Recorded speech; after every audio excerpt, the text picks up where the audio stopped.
Ay, kumusta? Kumusta po, Lolo? Hello po. Hello. Mamaya mo, kwento pa tayo, ha? Talaga. Pagkaganito na lang tayo banda.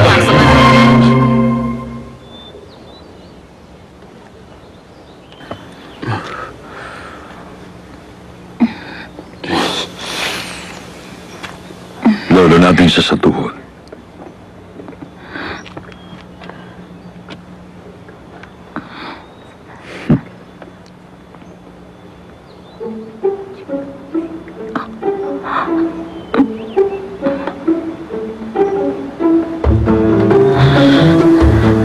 Sila ang mga namumuno sa lugar na ito.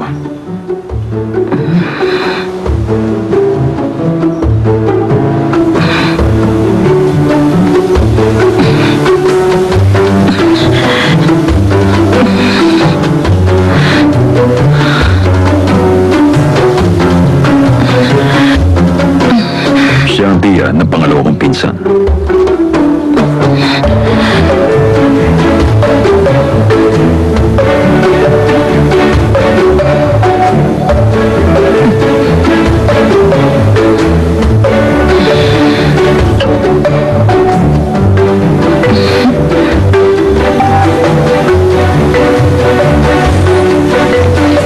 Magsalita naman kayo. Meron ba kayong gustong sabihin? Ano ba naging kapalaran mo?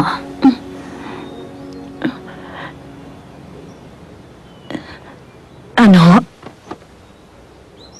Nakita mo ang lolang yan? Dati siyang shaman. Pastor na siya ngayon sa simbahan. Nakakakita raw siya ng espiritu. Pati nga raw mga santo nakikita rin niya. Nakakatawa, di ba? Siguro meron siya nakikita sa'yo. Nakatingin siya sa'yo eh.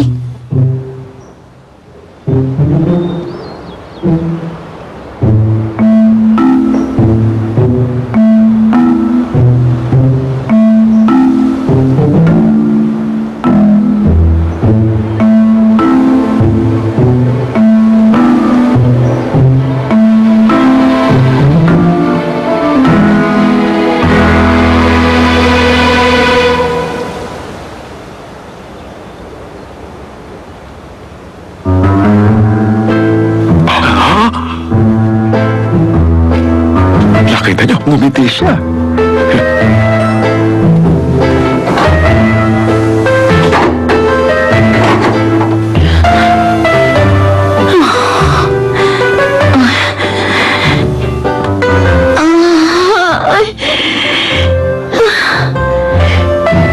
Nakakalito talaga ang pamilya nila. Kung bakit naman kasi ang dami-dami nila kamag-anak eh. Pati sa tiyahin ng pangalawa niyang pinsan, yung mukod ako, ha? Ay, naku, kahit talaga kailan hindi pa ako sinuwerte. Narito ako para magkaroon ako ng magandang buhay, pero mababalian naman ako. Ay, naku!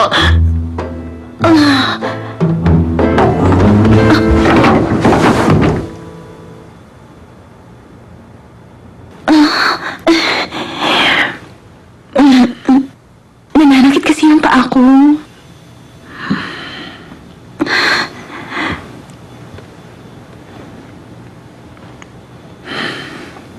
Okay na, may hilutin kong pa ako. Wag na.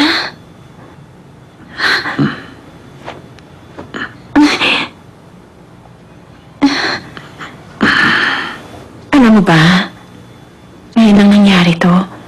Noon si Zarin lang ang kasama ko. Wala siyang tinatawag na papa. O kaya tiyo.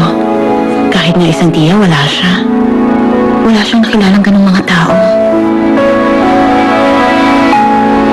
Kung dati sa isang kubo lang kami nakatira, ngayon sa bahay na meron ng totoong pundasyon. Salamat sa'yo. Magiging mabuting asawa ko. Salamat din sa'yo. Pagsisihan mo kaya to? Pagdating ng panahon.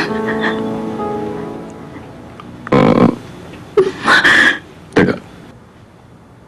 Bakit? Anong problema? Palagi kasing ganito ang sinasabi ng tao. Napakamalas talaga ng babaeng yan. Ano ba ang silbi ng pagiging maganda niya? kamalasan ang dala niya sa asawa niya. Teka, ano ba yung sinasabi mo? At sino naman ang magsasabi ng gano'n sa'yo? Bakit tinatanong pa ako ng tiyahin mo kung anong naging kapalaran ko? Yun ba? Kalimutan mo na yun. Talagang gano'n yung tiya ko. Kahit sinong taong kausap niya, talagang tinatanong niya yun.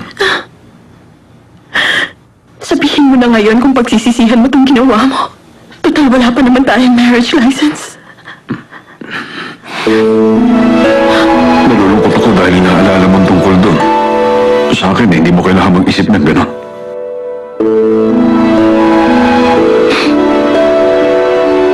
Gusto ko sana. Huwag mo na isipin yan.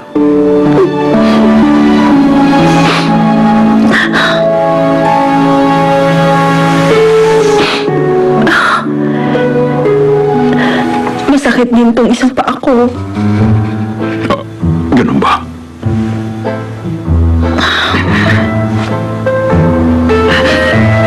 Papa, yung lola ng pangalawang pinsan!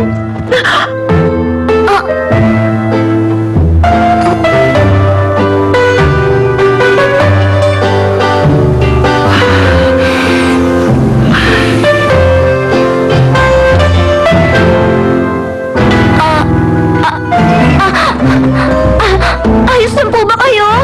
Ha?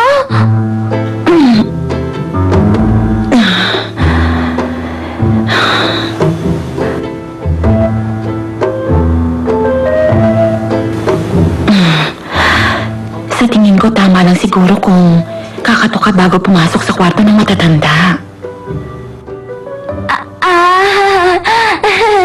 Oo nga pala.